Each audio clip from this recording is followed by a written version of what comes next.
Bienvenidos a 5 Minutos con. En Ginebra, la alta comisionada de las Naciones Unidas para los Derechos Humanos, Michelle Bachelet, entregó su informe sobre la situación en Afganistán y denunció el incumplimiento de las promesas del talibán al asumir el poder tras el retiro de las tropas de Estados Unidos. También manifestó su preocupación porque las mujeres han sido excluidas de los espacios públicos. En menos de un mes, el ministro de Educación Superior ordenó el fin de las clases mixtas permitidas hasta ahora en las universidades. Nos acompaña María Teresa Palacios, ella es directora del Grupo de Derechos Humanos de la Universidad del Rosario y doctora en Derecho. María, gracias por estar aquí con nosotros en France 24. La Organización de Naciones Unidas aseguró que en Afganistán se puede llegar a una catástrofe generacional en temas de educación. ¿Qué quiere decir la ONU con esta advertencia? Además, le pregunto qué pasará entonces con las mujeres en las universidades y en general, ¿qué pasará con los derechos de las mujeres en ese país?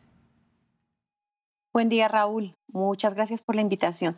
Sí, realmente creo que para quienes consideramos que los derechos humanos deben ser promovidos y sobre todo respetados en muchos países del mundo es una gran preocupación porque los derechos de las mujeres ya en el último informe que se venía presentando sobre los derechos en Afganistán se encontraban con una muy baja participación no solamente en los espacios públicos, sino también incluso en espacios privados.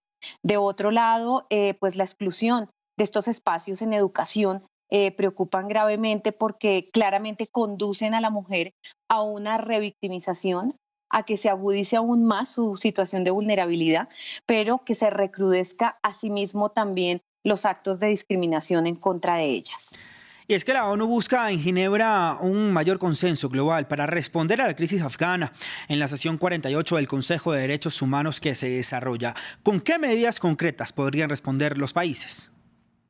Pues básicamente yo creo que hay mucha expectativa sobre la necesidad de que haya un mecanismo de supervisión, un mecanismo de los que, digamos, el Consejo de Derechos Humanos dispone para la supervisión de países. Y ahí tenemos el mecanismo precisamente de un mandato por país, aunque también podrían desplegarse mecanismos como las comunicaciones por violaciones a derechos humanos.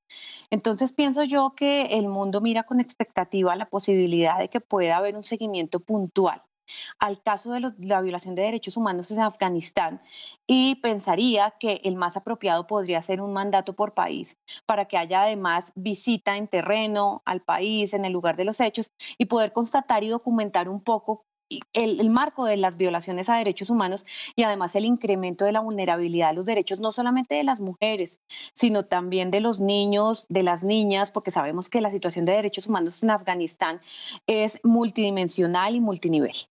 Bachelet también urgió al Consejo de Derechos Humanos a crear un mecanismo que monitorice de forma más profunda la situación de las libertades fundamentales en Afganistán. ¿Cómo funcionaría esto? Básicamente este mecanismo es lo que hablábamos hace un momento y se trata de un mecanismo de supervisión.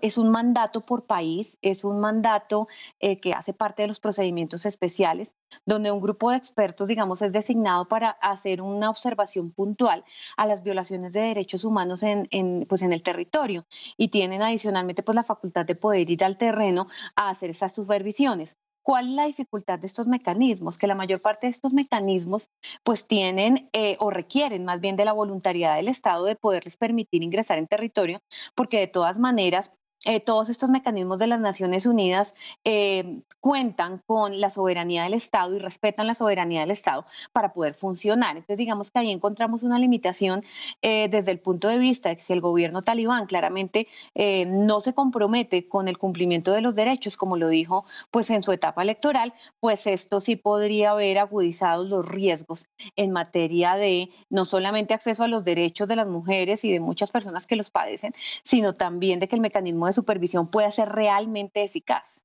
Vamos a ver entonces qué pasa, María Teresa, y ojalá así sea eficaz para proteger los derechos humanos en Afganistán tras la toma del talibán del poder de ese país. María Teresa Palacios, directora del Grupo de Derechos Humanos de la Universidad de Rosario en Colombia, además doctora en Derecho. Hasta aquí llegamos en 5 Minutos con por el día de hoy. Nos vemos en una próxima oportunidad. Hasta pronto.